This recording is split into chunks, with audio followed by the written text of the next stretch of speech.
champ captant est un territoire regroupant 2 ou plusieurs forages appartenant à une même nappe souterraine et alimentant une usine de traitement d'eau potable. Ce dispositif est utilisé en zone sédimentaire pour l'approvisionnement en eau potable des populations du district autonome d'Abidjan et de certaines localités du sud de la Côte d'Ivoire. Il existe 25 champs captants regroupant 225 forages sur les nappes d'Abidjan, du sud Comoé et de Dabou. La législation ivoirienne prévoit la sécurisation de ces ouvrages. Les limites sont fixées par le Code de l'eau.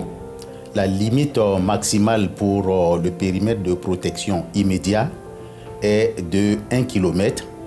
Pour le périmètre de protection rapproché, il est de 5 km. Et pour le périmètre de protection éloigné, cette limite est de 10 km. Pour les champs captants d'Abidjan, les limites du périmètre de protection ont été fixées pour les champs captants de Niangon Nord, Adjamé Nord, Nord Riviera, à 30 mètres de rayon autour du forage.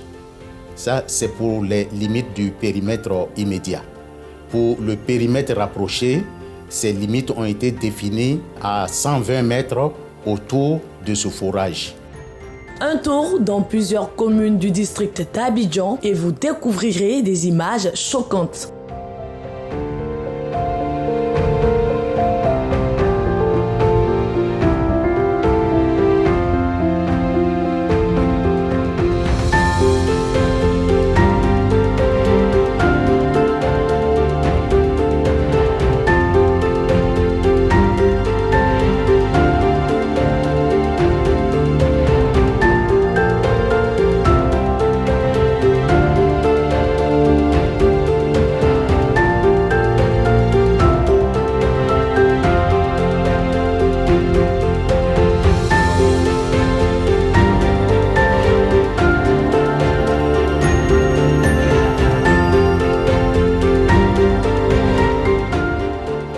C'est dommage.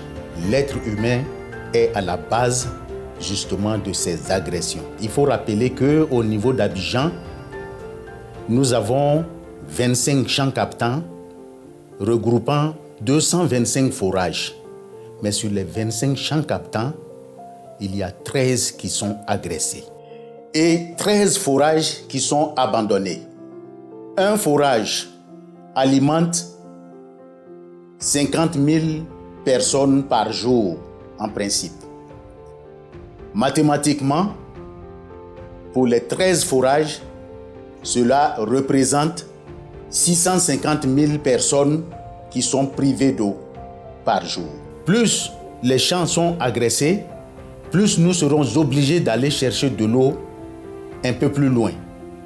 C'est le cas aujourd'hui pour Abidjan, quand nous allons chercher de l'eau jusqu'à Bonoua pour ravitailler la ville d'Abidjan. Ensuite, il y aura la détérioration de la qualité de cette eau qui va forcément jouer sur le coût de traitement de l'eau. L'Office national de l'eau potable, ONEP, appelle à la préservation de ces ouvrages de captage d'eau souterraine et au respect des dispositions légales et réglementaires pour la protection des ressources en eau et des ouvrages hydrauliques. L'ONEP, l'accès de tous à l'eau potable.